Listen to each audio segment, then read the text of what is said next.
Hello, my name is Dr. David Rivera, and I'm a National Advisor with the Steve Fund. Welcome to our Young, Gifted, and Well webinar series.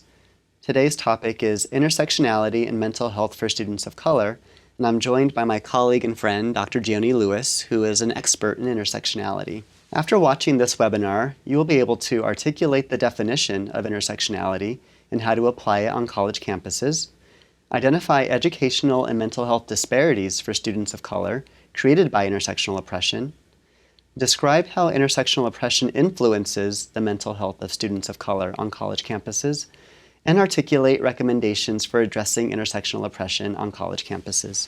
So, Dr. Lewis, as we start out, would you mind giving us a definition of intersectionality? Yeah, so intersectionality was really a term that was coined by Kimberly Crenshaw, who is a critical legal scholar, and she was critiquing anti-discrimination law. So there was a case in the 70s, actually, that she was critiquing, where there was a Black woman plaintiff, and she was filing a discrimination lawsuit against a company based on not hiring her.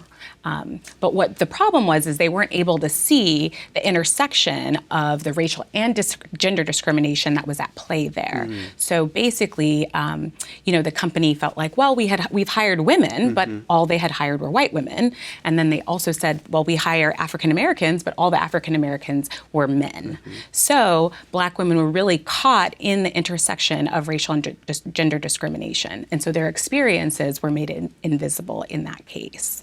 So according to Crenshaw, intersectionality is a lens through which you can see where power comes and collides, where it interlocks and intersects. So when applying intersectionality to the experiences of students of color on college campuses, it's really important to be thinking about both the structural, institutional issues and how that leads to interlocking systems of oppression, and also think about how those interlocking systems of oppression impact the lives of students of color on campus. It's a great framework to kind of start our conversation out in terms of thinking about the various mechanisms in society that create these oppressions, right? From a legal standpoint, from a policy standpoint, and then how that filters down to our lived experiences in the various domains that we navigate. Yeah. So I was thinking about how does intersectional oppression create these disparities specifically for students of color? Yeah, so in this case, again, in this historical anti-discrimination case that Crenshaw critiqued, there are lots of ways that this can apply to college campuses today. So really, when we think about the ways in which students might try to file a discrimination case in some way or another, right? So either a bias case, that racial bias or racial discrimination, they have to go to one office to file something like that. If it's sexual harassment or gender-based discrimination, often that's Title IX, and that's a different office. So there's still, even today on college campuses, there are ways that that people don't really see these intersectional forms of discrimination. And so what that does is that leads to further marginalization for these students who are multiply marginalized. And that also makes me think of the places that students would go to receive support. Right, so we know that many universities have become better equipped to serve various students based on their marginalized experiences. So at least that's being acknowledged. So there's multicultural affairs offices, which traditionally focus on race and ethnicity issues. There are women and gender studies programs or offices that, again, are for women or people who might not identify as cisgendered men. There are LGBTQ student services offices, right, that are often supporting students with diverse sexual orientation and gender identity needs. Disability support services offices, veterans, people that come from low-income first-gen backgrounds. There's those kinds of programs. So there's a good deal of programs that exist on many of our campuses and are serving students in a very effective way, but maybe not quite effective as if they integrated more so and operated from an intersectional framework. And so if I'm a student of color who also happens to be a woman, who also happens to be first generation and poor, who also has learning difficulties that might be tracked on to maybe a learning disability, where do I go? And am I going to be able to be seen fully for who I am at each of those offices? And the answer that I'm hearing from students that I work with is no. That I go to the Disability Support Services office and they tend to treat me as if my disability is the only thing that is functioning or that is having an impact on my ability to engage with my studies in an appropriate way, right? Or in a way that is fruitful. And they don't see how my race and my racial experiences on campus are also adding to that, or my gender or my sexual orientation. Yeah, and I think also just even the lack of faculty and staff across campuses that represent these multiple marginalized identities. I think that's also another kind of barrier for students of color or disparity that's there on campuses. I think it's really important to try to increase representation, particularly for when we think about mental health professionals, right, at counseling centers. Often, I had a student who reached out to me over the summer because she was really in need of services, and I was the only Black psychologist that she knew across campus because we didn't have any folks at our counseling center that could actually meet her needs. And so that's just one example. She really wanted to talk to a Black woman because she was experiencing racial and gender discrimination, which was causing a negative impact on her mental health and well-being. And so that representation is really important. I think another thing that's really important to be mindful of when we think about these disparities is just the campus climate. In this current socio-political moment, there's lots of research that has suggested that there's increased stress, particularly for students that represent these different intersectional identities. And so needing to do more within that hostile climate to make things better for those students is really, really important. That's extremely important to highlight. People often will tout that we're living in a post-racial environment, right? Especially since we elected a Black president. So folks think that, okay, issues impacting people of color, especially Black Americans, no longer exist because someone has risen to the highest level of power. And we know that that's highly inaccurate, right? We know that the disparities still exist in education, in employment, where people of color and women often are underrepresented in higher levels of leadership and management, and overrepresented in the service industry and in kind of more blue-collar type of work. And so I think that it's important to keep that in perspective, that larger frame, and what that's doing for the students that are kind of absorbing all of those messages. Right. Yeah, and I think these institutional and structural issues are really important because although, again, sometimes these are things that people don't always see, and particularly dominant group members don't always see some of these structures and these structural disparities that are in place that actually have a negative impact on the day-to-day experience of students of color on college campuses. Definitely, yeah. So I direct a program for LGBTQ students in the City University of New York system. Many of my students are students of color because that kind of maps onto the demographic of CUNY and the students that we serve. Many of the students are coming from poor backgrounds or working class backgrounds. Many are first generation in their families to go to school. And many are struggling with some mental health and wellness compromises as well that may be related to those experiences or may be related to something else. And so they're coming to the program. And if I were to just address sexual orientation and gender identity, I'd be missing a lot of the picture of what's going on in the real lives of these students. I was talking with the students about queer theory. That's something that we discussed, and I brought in other aspects of identity, including disability. And afterwards, one of my students came up and said, disability is hardly ever spoken about, and you just mentioning the word made me feel seen. Yeah, that's powerful. That's really important.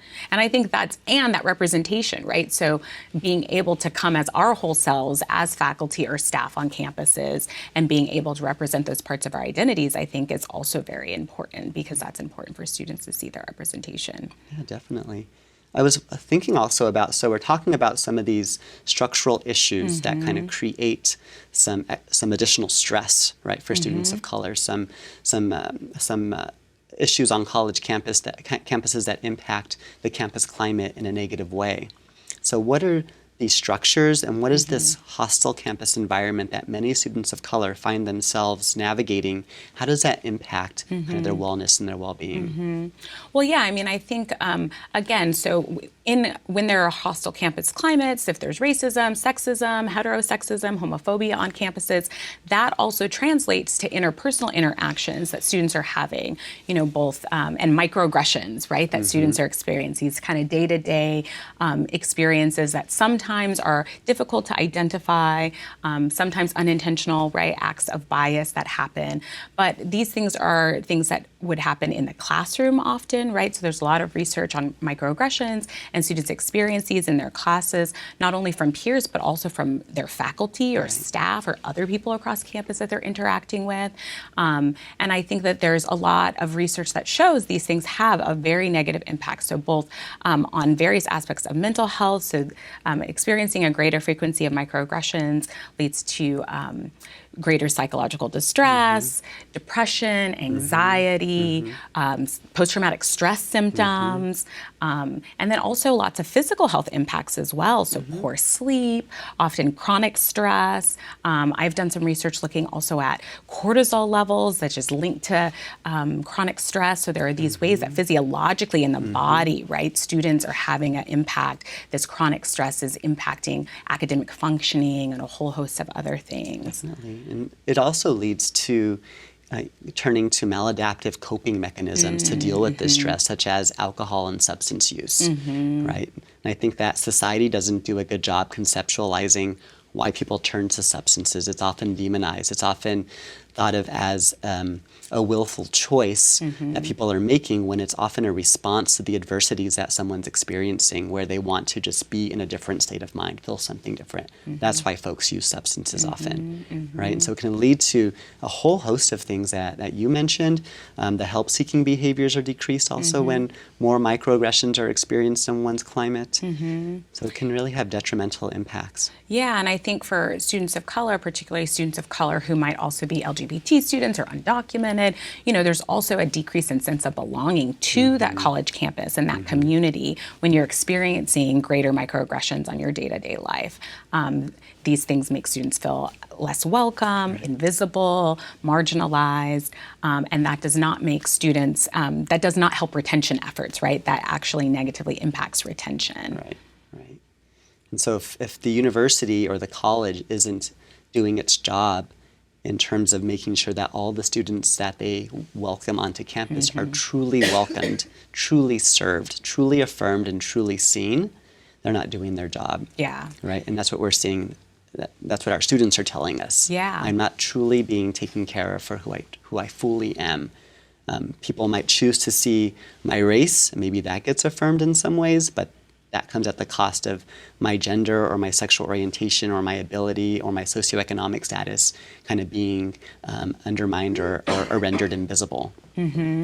Well, yeah, and I think another thing that often happens, my students will talk about our university doing a really great job with recruitment efforts, right? So there's often recruitment to students of color across the state or other things. But then it's, what about the retention efforts? Right. And students will say, there is a lot of emphasis placed on recruitment and actively, on college tours and everything. When I came to visit, I saw lots of students of color and things looked like they were great. Right. But then I got here, and then what was it really like? They're experiencing microaggressions, whether in their residence halls or in other aspects of social life across campus, and that then has a negative impact on them. Or, some of the other more insidious ways is, then they're one of the only in their classrooms, and then they have to be a spokesperson for their group all of the time, and there's extra kind of emotional labor that they have to engage in to educate their peers on a regular basis in their classes, and that type of stuff takes a toll too. Always feeling like you have to be on. We have students who will say, the promotional materials, all that, it always looks like this kind of cookie cutter, diverse, space, but that's not the reality of what's on the ground for the students, right? Certain residence halls feeling segregated across campus for certain parts of things during game days or other things where there's spaces. And I think that's also why it's really important that institutions are really proactive active in making sure they create counter spaces for students of color, particularly students who are multiply marginalized. I think, we do a really great job. Some campuses do a great job of having, a African American cultural center or Asian American cultural center or those types of things, but trying to find ways where multiple aspects of people's marginalized identities are affirmed in certain spaces are very, very important. And going back to what you mentioned about how universities and colleges tend to do a better job in terms of the recruitment, and that's not just for students, but faculty and staff as well. But what do they do once they're there? So that retention and also promotion component of the experience of the person being on the campus is important, because that's a policy issue, right? And that's what we're talking about. How are these policies, how are these social norms, how are these structures in society creating these systems of oppression then that students are then responding to?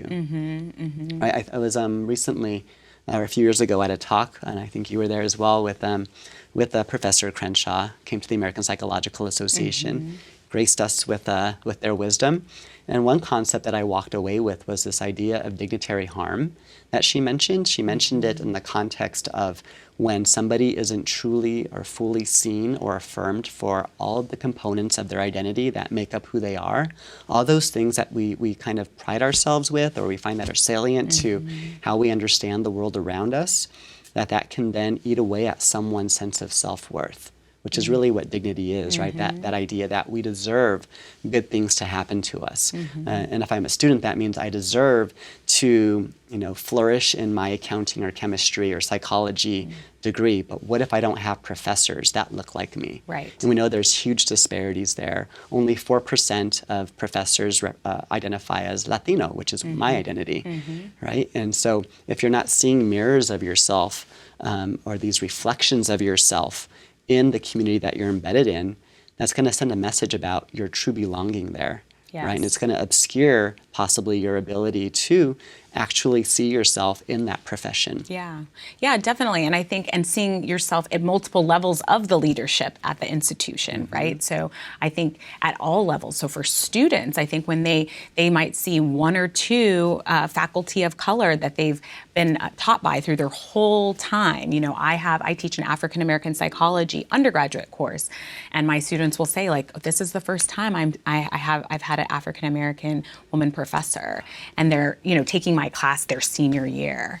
And of course, also getting all of this information and knowledge about thinking more broadly about the field of psychology and thinking about multicultural psychology and these other ways that we talk about mental health and cultural forms, of mental health care and treatment and the importance of that. And so, there are so many different ways that I think it's important that faculty and staff also represent the diversity of the campus, because students are paying attention to that. And when they see that the leadership of the institution is all white men, then that gives them messages, right? There are these messages we get in our environment about what is possible or not possible, and that has an impact on the students as well. Yeah, those representations of power are very influential on that student experience, right? And it replicates those systems of privilege and oppression that students of color or young people of color have been navigating their entire life, right? And so you're trying to go to an institution that is saying one thing in the view book of inclusivity, probably a higher representation of diverse images in the view book as compared to what the reality is, as we mentioned, right?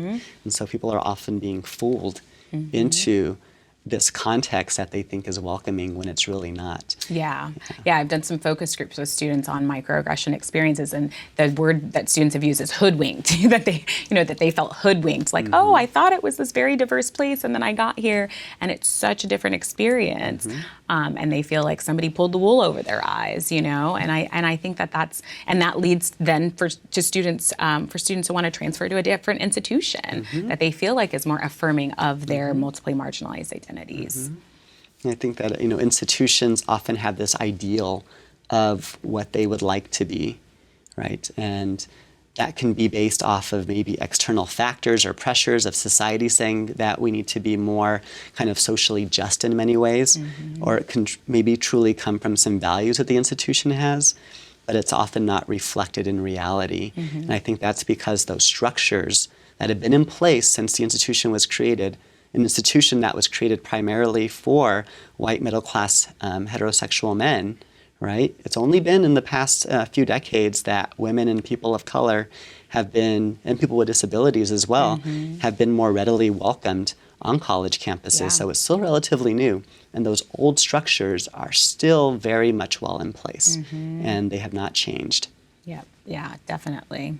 Yeah, and so I think it makes me think about what are different ways that, we could actually try to dismantle this intersectional oppression that we see on college campuses. I mean, I think there are things that we as faculty and staff can do. I think there are lots of things that students can do. One thing I think about, as we were talking about earlier, with the, lack of representation, and thinking about places like the counseling center not having any, staff of color or those types of things. What often that also means is they might not have targeted, psychotherapy groups or other types of opportunities for students with multiply marginalized identities. So I think one thing in terms of something that could be a benefit is actually having outreach programming, having psychotherapy groups that are not just focused on, students of color broadly, but also starting to think more intersectionally. And so maybe having it be based on the needs of that campus, right? So doing some campus climate studies to find out, okay, what are the needs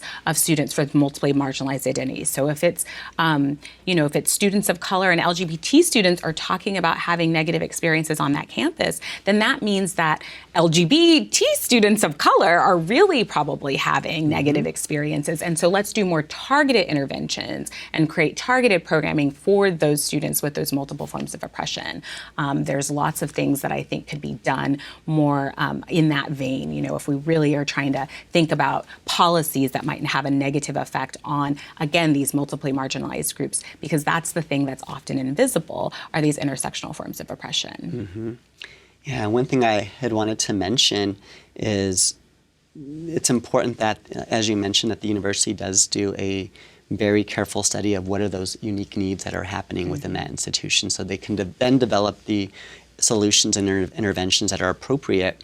We know that nationally, the Healthy Mind Study found that the most at-risk group of students in terms of developing a mental health compromise are those that are students of color, who are also coming from a poor background, who are also first generation in their family to go to college, right? And so there are three various group identities that all require specific types of interventions, right? If you're a first generation college student, that means you might not have a fully developed roadmap of what that college experience is going to be like. So there needs to be some other orientation and supports that are set up so that the student will know where to go for certain services, right? They didn't inherit that college-going roadmap from their parents. If you're poor, financial issues are probably going to be of a big concern. And we also know that students who are struggling financially or have that as a concern are probably not going to be able to completely focus on what their tasks are in that academic institution. And if you're a student of color, we've kind of already articulated a lot of those issues that students of color experience, but they need to be integrated, right? They can't be served in isolation. And so policies need to be created that are more intersectional in nature, where we're focusing on the entire student experience and not just trying to parse out various specific aspects that we're trying to kind of work with. Yeah, because I think there are so many policies that disproportionately have a negative effect on poorer students that are waiting on their financial aid, stuff like when people could register for classes. I know at a previous institution I was at, we tried to raise the issue about the perception that there was segregation in the dorms, that there were certain dorms that had more students of color and certain dorms that were predominantly white. And we did the research on it, and that, our findings, that's what the statistics showed. And the students also experientially reported this. And we brought brought this information and this data to the university housing unit, and they said, oh no, but it's not based on, we don't do any kind of segregation in our process. But there were a couple of things that we noted, and one was stuff around financial aid, right? So if you're waiting on your financial aid, you might not be able to put the deposit down early enough to get your first choice dorm. And so there were all kinds of other policies that were in place that then had a disproportionate negative effect on students of color who also were on financial aid. And I think those are things that people don't often think about as they're thinking about some of these policies. Definitely. A lot of institutions have focused a lot on, diversity, equity, and inclusion efforts. And often what is done to address those are educating the campus community via trainings and what have you. And I know you conduct some of these trainings, I conduct some of these trainings, and what we know is that no two trainings are created the same. Right? Just as people. Right? Yeah. Like they all have different influences and what have you. What I often find is missing, and maybe you have found this as well, is people incorporating a true intersectional approach to their cultural competency trainings or the diversity trainings that people often attend.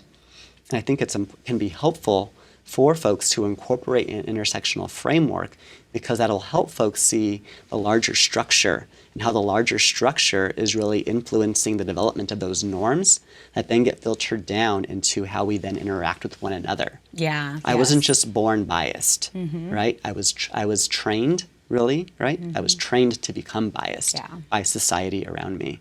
And having that understanding can help open up some space to where I can relinquish some of the shame that is attached to that, because that shame can serve as a roadblock to people developing an effective sense of self-awareness, right? Which can then lead to the change that we hope to see. So I think that can be very helpful. And it can also be helpful because we know that those are the structures that we need to change. It's not just changing my individual behavior. That should be done as well. But those structures and those norms need to be changed so that I'm not continually combating my change in behavior with antiquated structures and policies that are telling me to do something different. Yeah. I mean, I think often, sometimes, there are these bias trainings and there are these ways in which they might only focus on racial bias or only focus on gender bias or only focus on sexual orientation and kind of safe zone training. But again, thinking about these things intersectionally means that then you're having these conversations about how these different intersecting forms of oppression create inequality and are structured to sustain inequality. And I think that is something that is really important that college campuses need to be doing. And again, sometimes when people think about diversity trainings or cultural competency and paint things with a broad brush. I mean, I think in particular with just diversity and inclusion language, it's kind of a catch-all and everybody wants to think about all of these oppressions as being the same. Right. But it's important that when we're thinking intersectionally, that we're not that's the actual opposite of what we want to do. Right. We want to know that these things, there's specificity and uniqueness to these intersectional forms of oppression so that we're not just painting these things with a broad brush, that we're actually going in and trying to get a better sense of what are the unique needs of LGBT students of color, for example, or what are the unique needs of undocumented Latinx students, and being able to really do things to tailor our interventions to those populations, I think, is the best way to go. Going back to your point about language, right? So we do use these terms like diversity, and that's why I did the quotes, because I don't like that term really, because it doesn't really mean much by itself. And people have taken it to mean something that is probably greater than what it really means. We use terms like equity, which I do love, but equity does not look the same for everybody, right? Yeah, it's taught in kind of a generic way. Right. And so if we again use this intersectional framework kind of as a mechanism from which to then talk about equity, it becomes more specific and more accurate to the experiences of marginalized people, right? And so language is extremely important. I think that we can also think about, as a professor, the language that I use in my class or on my syllabus that is also recognizing, systems of oppression and also the various identities that my students bring into the classroom with them, right? That could be very validating by itself. Yeah. Yeah. Another thing I wanted to say about, as we were talking earlier about the bias training type thing, often people are this is a new thing that everybody wants to do these bias trainings, but it's important to think about how to intervene at multiple systems of oppression, right? So yes, there are things that kind of maybe a training can be helpful to increase people's awareness about some of these things, but that's not a one-time training is not going to be enough to actually make change happen, particularly as we're talking about more social, structural change and systemic change issues. Teaching individual people how to not say certain terms or how to use inclusive language isn't the end-all be-all, right? Of trying to, again, change these structures, change the policies that have a disproportionate negative impact on multiply marginalized students. And so I think that's something that often gets overlooked as we're thinking about, everyone wants to do a one-time bias training and implement that and say that that's the strategy. Right. But, it's kind of an all hands on deck approach. It's like, okay, yeah, well, doing some kind of training for students when they first come into the institution, that's important. But also a lot of students say, well, we're experiencing these things from faculty and staff, right? These microaggressions or other things. So then we need to be doing training for faculty and staff. We need to be doing training with, the upper administrators. At my institution, they've, I guess, started reading some literature and becoming more aware of biases and different things like that. And I think that's important because those things trickle down, increasing everyone's awareness about systems of oppression can help to dismantle them. Yeah, this multi-level approach is important. We can't just focus on one of those areas, right? It has to be a concurrent effort on the individual interpersonal level, but also on really identifying those structures in the system that are creating those biased ways of being, right? And thankfully, the Steve Fund, in collaboration with the Jed Foundation, developed a framework that institutions can use to address institutional oppression on a variety of levels to better support the mental health well-being of students of color. It's the Equity and Mental Health Framework. It's 10 recommendations along with 10 implementation strategies, and we also have a toolkit. And so if folks go to equityandmentalhealth.org, they can download this information and kind of learn how can my institution absorb these recommendations so that we can, again, continue to have progress in addressing intersectional oppression so that students of color can actually flourish. They can develop into the people they were meant to be on those college campuses. So thank you, Dr. Lewis, for joining me today. This has been a very informative conversation. Thank you all for joining us as well. I invite you to go to stevefund.org, where you can access more webinars and other resources that you can use to support students of color on your college campuses, and also to go to equityandmentalhealth.org to take a look at the Equity and Mental Health Framework that we developed with the Jed Foundation. We also invite you to become an active partner with us as we continue to address the mental health well-being of students of color on our campuses. Thank you.